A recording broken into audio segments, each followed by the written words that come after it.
soco na preguiça, pra moleza não baixar. Foi dada a largada, começando mais um IndyCarCast, seu podcast sobre a IndyCar. Acabou a temporada, Joseph Newgarden venceu o título da Indy em Laguna Seca, acabou a temporada em setembro, né? Mas ainda temos muito assunto, então o podcast continua para a gente falar de muita coisa. Essa semana a gente vai falar sobre algumas notícias que pintaram aí na última semana, desde que o Newgarden conquistou o título. A gente não vai falar agora do Newgarden em si, do campeonato, vamos deixar isso para outras edições. Agora a gente vai trazer uma análise de algumas notícias que pintaram recentemente, para que você se intere aí no que está acontecendo na Indy, mesmo com o fim da temporada. E para isso eu tenho uma equipe aqui de amigos comigo, eu tenho Emanuel Weiman. Fala, gurizada medonha, mais um podcast aí da IndyCar. Vamos lá que tem um programa bacana hoje, vamos lá. E tenho Matheus Antônio da Silva.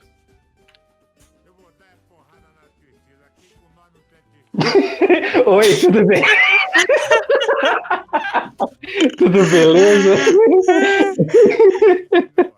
Ele ficou pensando no que ia falar e oi. Essa foi uma homenagem a Diego Souto. Entendedores entenderão. Inclusive, pessoal. Falando em homenagem, antes da gente começar, eu quero fazer a pergunta que eu tenho feito nos últimos podcasts e que todos nós também estamos fazendo. Onde está Daniel Schneider? Onde Boa será? pergunta. Se você souber onde está Daniel Schneider, por favor, nos avise, porque até agora ainda não achamos. Tanto que eu tô quebrando esse galho de roxo aí há muito tempo, porque Daniel sumiu. O Daniel Sumiu? tá sumido mesmo. Daniel San Diego. Então, se você tiver alguma notícia do Daniel, nos avise. Enquanto isso, a gente começa esse podcast. Brasileiro campeão.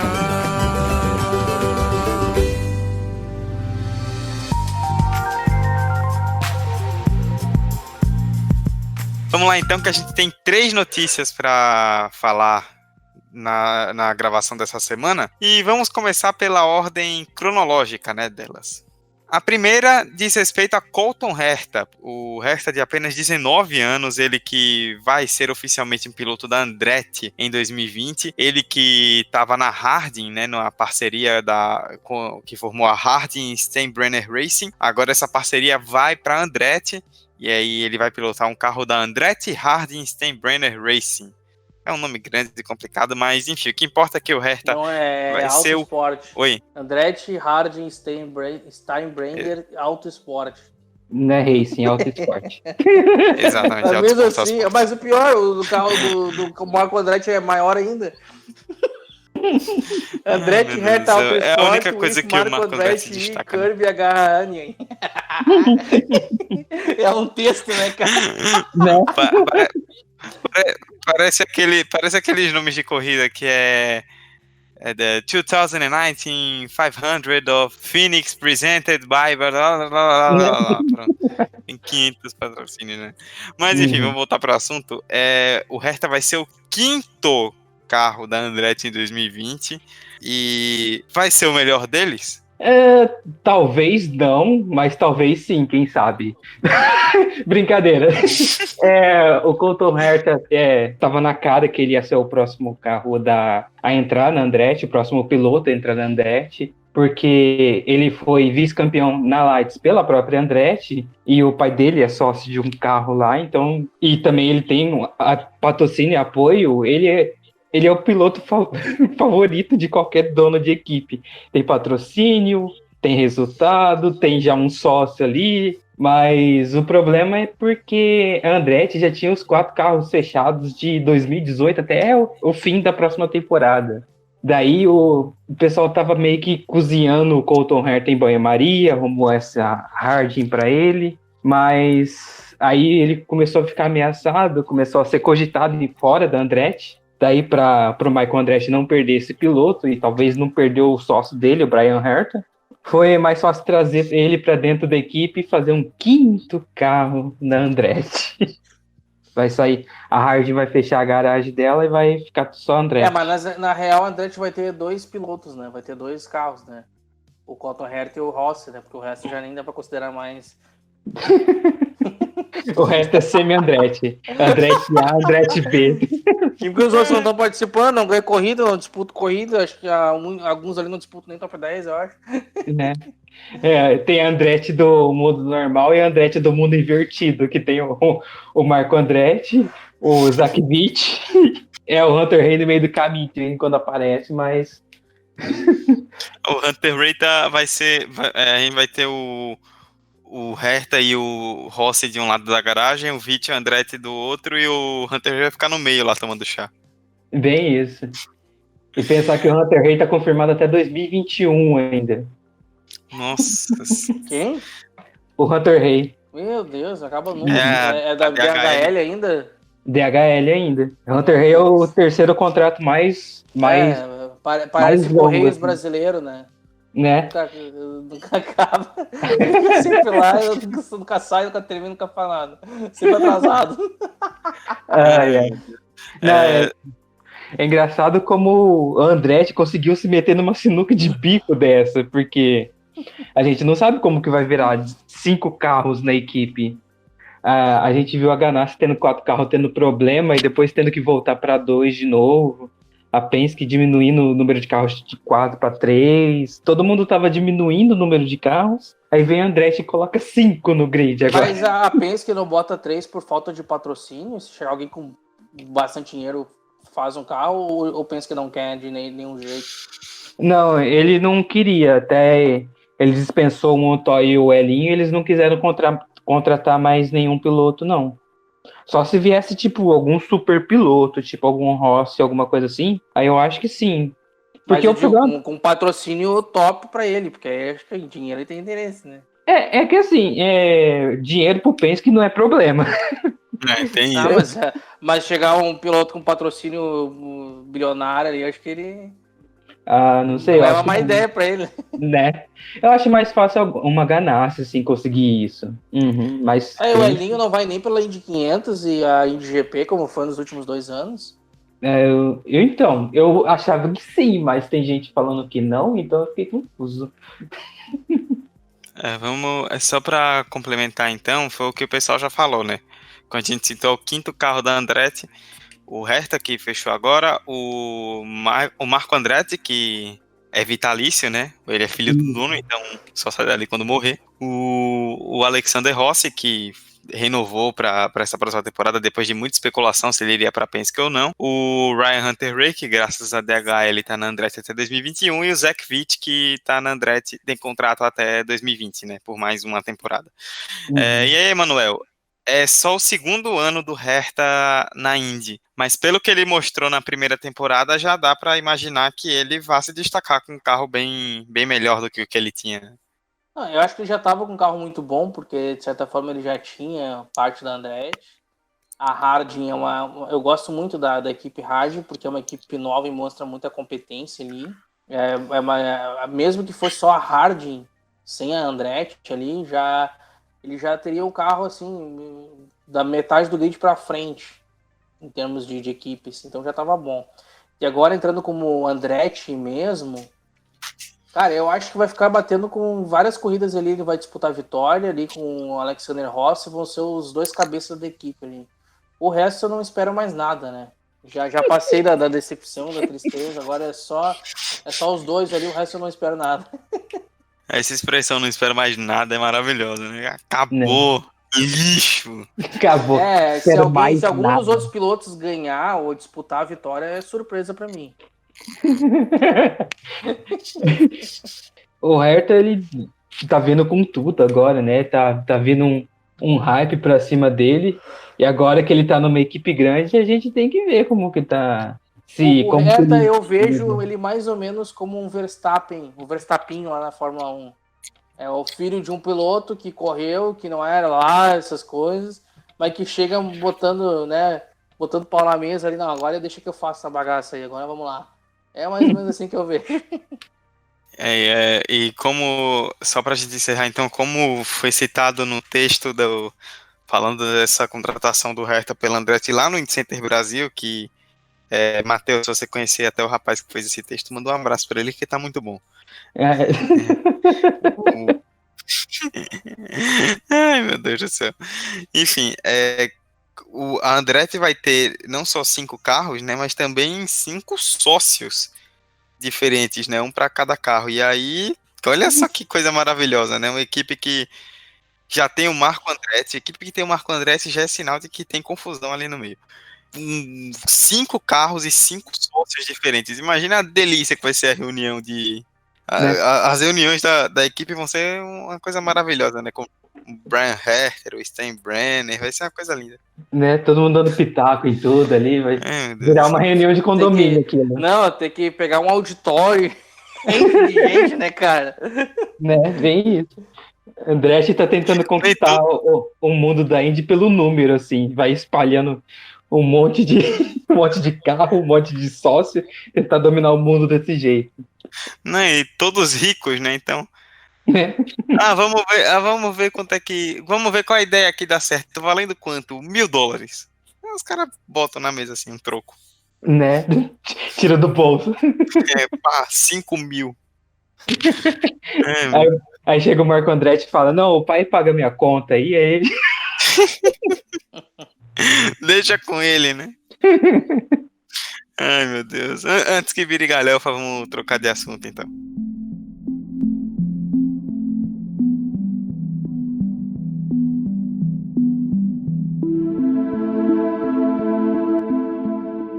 Falamos a respeito da contratação do Colton Herta pela Andretti. Agora vamos para a segunda notícia dessa semana, que não foi uma contratação, foi uma renovação.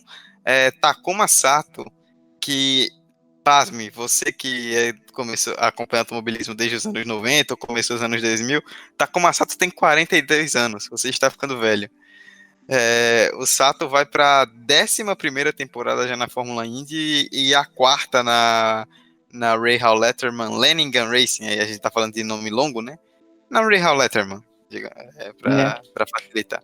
Enfim, mais um ano do Sato, em um ano onde ele, apesar de ter ganho corridas, foi muito questionado por muita gente por conta de acidentes que se envolveu, principalmente aquele lá em Pocono. E mesmo assim a RLL ignorou tudo e manteve o Sato por mais uma temporada. Aquela coisa, né? Sato é piloto Honda, sempre vai ter uma equipe Honda para ele correr em algum lugar. Pelo jeito ele e a Rahal deram uma acertada, assim, bacana. O Sato até que tá numa boa fase, depois que ganhou a Indy 500 em 2017, ele vem numa certa boa fase, assim, ganhou acho que umas 3 provas nos últimos 2 anos, que é mais que no resto da carreira dele na Indy. Daí tem alguma lenha pra queimar, eu acho, talvez. Mesmo tendo 42 anos, e quando começar a temporada ele vai ter 43. Não, o Sato é o cara assim que, cara, ele tá só no sopro, né, cara? Tá só na inércia, né, cara? Não faz mais muita coisa ali, de repente ganha uma corridinha aqui, uma ali na sorte. Mas volta e meia ele apronta, né, cara? Mas assim, disputar campeonato nunca vai mais disputar nada, né, cara? Eu acho que o caso do Sato é meio ônus e bônus, sabe? Assim, tipo, pra Índia eu ainda acho que ele é um bom piloto, tem lenha pra queimar, tanto que o próprio Matheus já citou aí que vem ganhando algumas corridas recentemente. E a Rahal Letterman não tem um carro tão incrível, então o fato de ele estar brigando ali na frente e ganhando algumas corridas mostra que ele está sendo competitivo. O problema é que você nunca sabe quando é que o Sato vai dar show ou quando é que ele vai jogar o cérebro no lixo e estragar tudo com um acidente estúpido. Então, quando ele simplesmente desliga, fala. Vocês lembram Tipo, todo mundo lembra, na verdade, né? Ele ganhou Indy 500 em 2017, mas aquela de 2012, né? Que ele tava brigando até a última volta com o Franchitti e do nada ele viu um buraco e falou: vou enfiar o carro aqui. Ontem eu vi aquela última volta. Eu assisti ontem essa última volta. Ai, cara, ainda quase levou o Franchitti junto, cara. Né? Aí o Franchitti bate junto com ele. Se leva o Franchitti, o Dixon ia ser bicampeão. Bem no modo Dixon. Não, mas o cara tinha uma reta oposta inteira, uma última volta toda, vê um buraco na primeira curva, vou enfiar o carro aqui. Né? Como ia dar errado, né? Aquela velha história do agora eu se consagro, assim.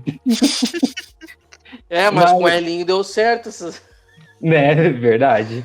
Mas é que assim, ó, é que se ele chega a tirar o pé ali, de repente ele não busca mais o Franchitti, né, cara? Tem que ver isso. Verdade. Porque se tu não tá no embutido, se tu não entra ali na reta oposta já grudado atrás, tu não busca mais. Uhum, É muito difícil, pelo menos. Só se der um erro da frente ali. sim. Se bem que aquele carro lá de 2012 até dava, assim, mas é aquela coisa, é um risco. Mas não precisava jogar a E foi o corrida do risco que ele Nietzsche correu. batendo. Ele correu um Foi o que risco. ele fez. Porra. É um Ai, risco o que ele fez. Jogou Né? um carro em cima de outro, é um risco. É um risco, né? Vale mencionar rapidinho da Reihal que ela é a primeira das equipes que não é grande, assim, que já confirmou, que já fechou o plantel de pilotos pro ano que vem já. Que vai ser, obviamente, o Graham Reihal, que tem o Graham Reihal, que é o contrato atualmente mais longo a renovação até um futuro mais longo da Indy, que ele tem contrato até a temporada de 2023, e o Takuma Sato nos dois carros. Agora a Reihal é a única das equipes médias que fechou o plantel de pilotos. Juntou-se com a Penske, com a Andretti, com a Penske e com a Andretti, que já fecharam o quadro de pilotos. Muito bem, então. Era exatamente essa informação que eu ia dar agora, que o Matheus adiantou. Obrigado, Matheus. De nada. Não, obrigado por facilitar a vida do apresentador aqui agora. Me poupou de ter que dar essa informação. Graham Rahal e Takuma Sato já confirmados na Rahal Letterman para o ano que vem. Nenhuma novidade, né? O piloto da Honda e o filho do dono, então... Né? Surpresa. Mas assim como metade das equipes de todas as categorias do mundo, um cara que ganha ponto e outro que é filho do dono. Né? Bem...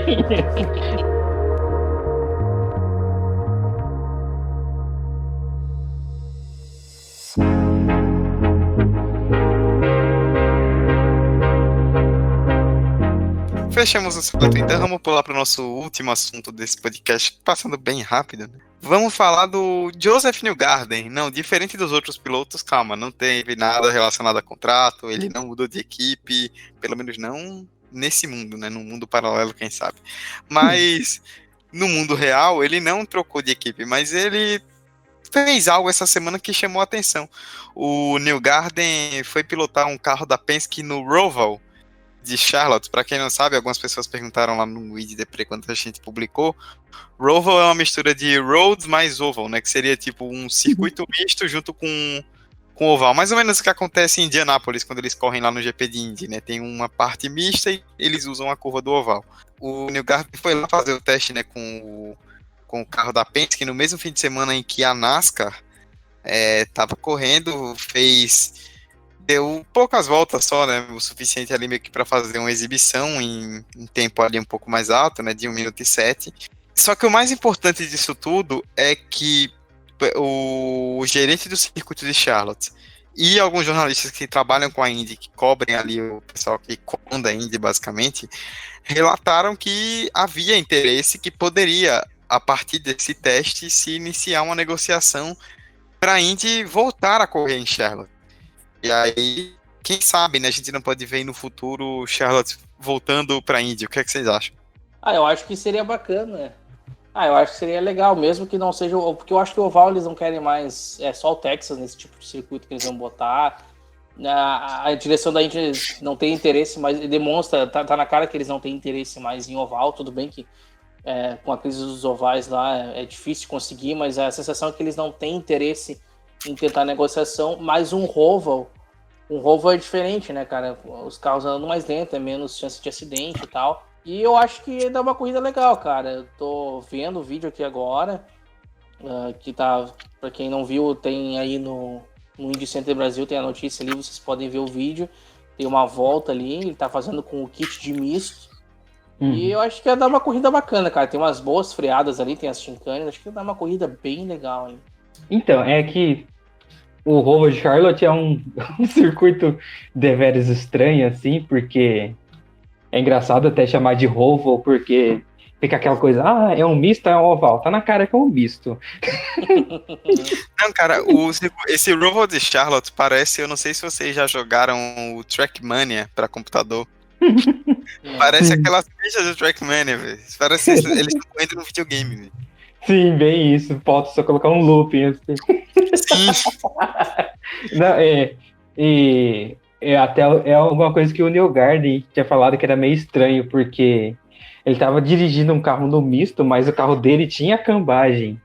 Ou seja, o carro era meio torto para andar em oval mesmo assim.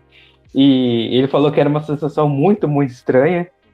E nessas negociações com Charlotte, eu talvez saia. Talvez no Roval, talvez no oval mesmo. Mas eu acho que não é uma coisa muito para agora, assim. Eu acho que é uma coisa mais para frente. E também porque Charlotte, apesar de tudo, apesar de uma história curta, tem uma história meio estranha com o Oval e com a Indy na época da IRL, que teve aquele acidente lá que voou uma roda para arquibancada, acabou 3 pessoas que estavam assistindo acabaram falecendo, tudo. Era em Charlotte ou era em Atlanta? Era em Charlotte. Aí eles jogaram a culpa na Indy e nunca mais deixaram a Indy voltar lá, né? A culpa foi meio da Indy, porque não tinha nem aquela, sabe, aquele cabo assim para segurar as rodas. A roda não tinha e acabou voando para arquibancada. Mas a forma com que eles levaram a situação, na época não se usava essas cordas. Quando acontecem as lambanças, é que eles pensam em novas formas de corrigir, né? Se não tivesse aquele acidente, eles não iam botar cabo depois e poderiam acontecer outros acidentes, né? É, exatamente. Se eu não estiver enganado, foi em 99 esse acidente aí, né? Que matou 3 pessoas na... Eu não tô lembrado agora se foi uma sessão oficial ou se foi em teste. Foi em Charlotte. Tem a corrida, até tem no site do James Azevedo, eu baixei essa corrida, tem ali. Sim, acho que teve umas 100 voltas, 80 voltas, sei lá. Sim, teve foi... um pedaço da corrida. Foi 79 voltas. Aí, quer dizer, o acidente foi na volta 79, mas aí tiveram mais 23 voltas em bandeira amarela. Que dava assim que eu falei. Nossa senhora, 23 voltas em bandeira amarela. Aí depois deram bandeira vermelha e cancelaram a corrida, obviamente. Não, e apagaram dos registros, né? Porque tu vai lá ver o calendário, na época não tem nem a corrida de Charlotte lá. Sim. Cancelaram completamente. E até foi um dos marcos, assim, que estavam começando a desenvolver aquele Safer Barrier, tudo. E a Indy tava falando que tava tendo problema financeiro para desenvolver tudo. Aí a NASCAR juntou no projeto do Safer Barrier também. E aí que andou mais para frente. Juntou toda essa parte de segurança de aumentar, como fala, aquela tela da arquibancada, tudo. Tu diz a altura? A altura aumentou que a tela de arquibancada eu acho que tinha 5 metros, aí aumentou para 8. Pô, boa demais. E fora que também teve o cabo de ferro nas rodas também para segurar. Foi um marco interessante, mas infelizmente teve que ocorrer uma fatalidade e talvez isso tenha algum reflexo até hoje, mas não se sabe muito como tá essa negociação. Mas toda fatalidade ela traz, não digo ela vai trazer alguma evolução em alguma coisa, né? Acho que o maior exemplo no automobilismo foi o acidente do Ayrton Senna, né? Aí ele já vinha falando de segurança e muita gente não dava bola e tal, e aí quando ele morreu os caras se acordaram, né? Aí começaram a estudar a questão da célula de sobrevivência, algumas outras questões de segurança, né? O carro, o cockpit ser um pouco mais fechado, assim. Aí depois na Indy, lá por 97, né, no outro chassi lá, começou, como é que o Hans, aquele, né, no cockpit, e aí começaram a aparecer essas coisas assim. Então, o Hans, se eu não estiver enganado... Os males são males que vêm pro bem, né? Infelizmente, levando a vida de alguém junto, mas não é o que a gente espera, mas é isso, né? Teve a questão nesse sentido do Hans, teve o acidente do Gonzalo Rodrigues, né, que em 99, ainda em automobilismo americano na NASCAR, né, que eles começaram a desenvolver o Hans depois do acidente do Dale Earnhardt. Sim. Se tivesse o Hans, provavelmente ele teria sobrevivido. Não, eu ouvi dizer que ele tava com o visor aberto, né? Sim, ele tava com o visor aberto e ele deixou o banco dele um pouco mais solto, porque ele se incomodava muito na hora de dirigir, assim. E foi um acidente, assim, que foi meio bobo, né? Porque tu olhava, tá tudo ok, o cara vai sair andando do carro. E não, e o cara, o que ele levou? Alguma coisa na cara? O que foi? Na cabeça? Foi no pescoço, se eu não me engano. Sim, foi no Alguma pescoço. lesão no pescoço. Só que vocês citaram dessa corrida de Charlotte de 99, realmente nos registros, é que como a corrida foi abandonada, né, foi cancelada depois de 79 voltas, não tinha batido 50%. E a IRL só declarava uma corrida oficialmente concluída quando tinha pelo menos 50% de distância completada. Então a corrida ela tá como se tivesse cancelada, assim. Você vê, se você for procurar o registro oficial, é como se os pilotos não tivessem largado. Sim, sim. Até na época da IRL, em 2004, eles comemoraram que completou 100 corridas da IRL de existência. E não contaram essa prova para essas 100 corridas. E Mas também uma coisa, mas por exemplo, aquela do Dom Helder foi cancelada, mas ainda existe no registro que houve a corrida. Sim, sim. Né? Essa daí Eu vejo que uma coisa é tu não contabilizar ponto, mas tirar do registro que houve a corrida, ou tirar do calendário ali, é a mesma coisa da corrida do Texas em 2001 lá na kart. O pessoal cancelou, mas o registro tá lá, tem os treinos, tem a etapa existiu, só não, né, não contou pontos, né? A de Las Vegas, na verdade, se olha no registro, também tá cancelada. Se você olhar aqui, aparece, né, que a corrida foi abandonada, foi depois de 12 voltas, se eu não me engano, por causa do acidente. E aí, os resultados, com a bandeira amarela deu mais, né?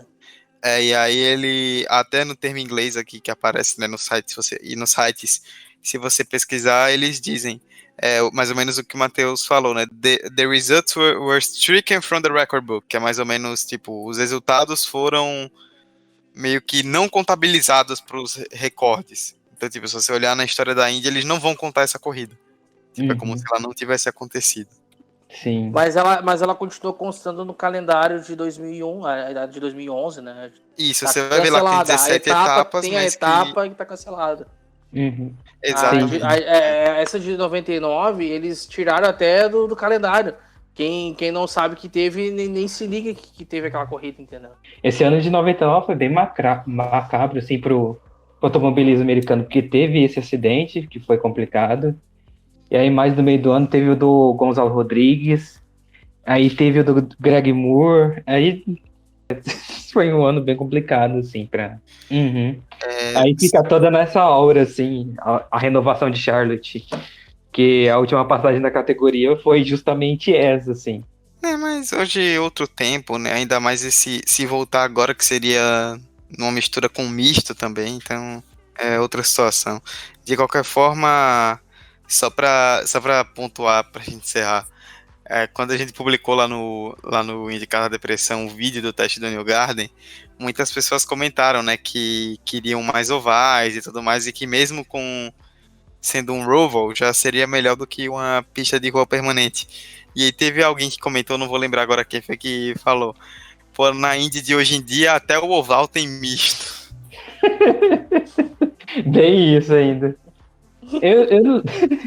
Eu não sou tão fã assim de roval, porque eu acho que meio que equilibra por baixo, assim, nivela por baixo as coisas. Porque você tá dirigindo um carro que não foi tão feito assim pro misto, porque o misto, como tem inclinação e o povo quer tentar ganhar alguma vantagem, eles acabam colocando cambagem pro oval. E fica um carro muito estranho para dirigir, não fica muito da hora, assim, ao Tu meu diz ver. na parte do misto. Não, eu falo assim, correr em misto, mas com essas curvas muito inclinadas de oval.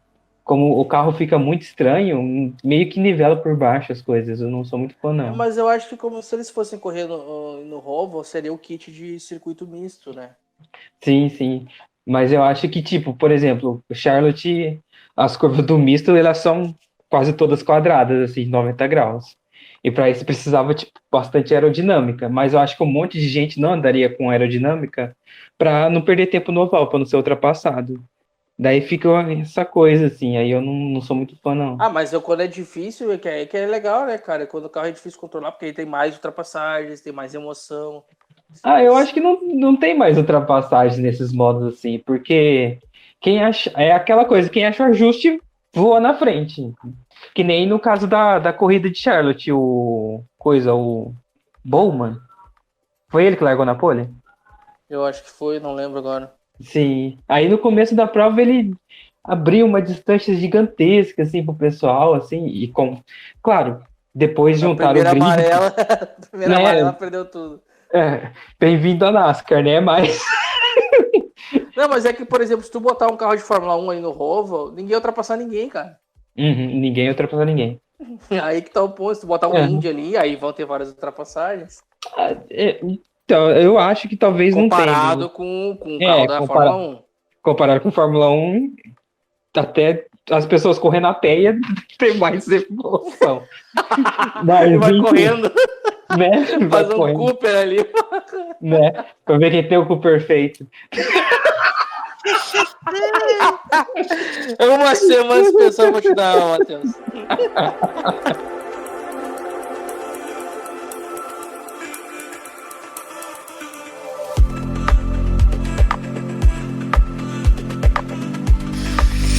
Vamos lá, então.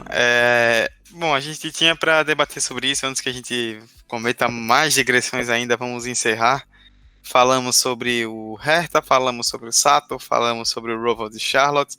Foram essas basicamente as principais notícias aí dessa semana. Tem mais coisa para pintar a partir de agora. A gente vai falar também do que aconteceu em 2019, mas pelo menos por essa edição é só.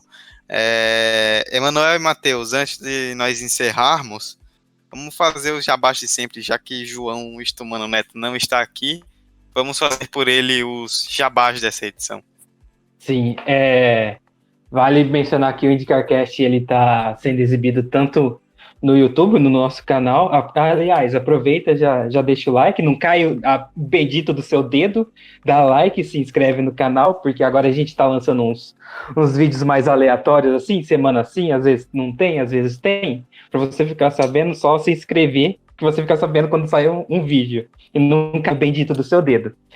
E esse podcast também está nos vários agregadores de podcast, eu acho que está em praticamente todos aqueles mais relevantes. Se você tem um agregador, ele tem o IndyCarCast, quando o João upar ele, em alguma vida dele. E o IndyCarCast sai em parceria com o IndyCerter Brasil. IndyCerter Brasil, o maior site, o maior portal sobre notícias exclusivas de Fórmula Indy, indycerterbrasil.com.br. Os links estão todos na descrição. Se você clicar na descrição, também não cai o seu dedo. Se você clica na descrição, tem todas as informações. E também temos o temos o Indy Forever, né, Manuel? Sim, não deixe de acessar o Indy Forever. Estou voltando com algumas edições ali, algumas narrações de 2008. Então vamos terminar aí as narrações de 2008 agora. Espero que até o final do ano. O tempo está apertado aqui. E aí no Facebook são as corridas atuais, né? Onde a gente bota as corridas da Fórmula Indy e algumas outras corridas de outras categorias que eu consigo postar lá. E algumas esporádicas da NASCAR. Inclusive teve uma da NASCAR lá que não foi transmitida, a da Truck Series lá no Canadá, a única prova do Canadá das 3 principais categorias. Tá lá a narração nossa lá. Se tu não pôde assistir, tá lá. Narração nossa de quem? Eu narrei e o Daniel Schneider comentou. Tá lá a corrida completa lá. E aí essas narrações, essas corridas atuais a gente tá jogando no Facebook e as antigas a gente joga lá no YouTube. E acho que era isso em relação a Indy Forever. Tem uma série que a gente tá retomando agora. A gente lançou a primeira temporada do Road to 100. Então a estrada das 100, 500 milhas. A primeira temporada tem lá, acho que, se não me engano, são 15 episódios. E agora a gente já tá planejando aí já fazer a segunda temporada. E acho que aí nos próximos meses a gente já vai ter essas corridas já sendo postadas aí tranquilamente. Beleza. Curte então o Indy Forever. Curte, se inscreve, não cai o seu dedo.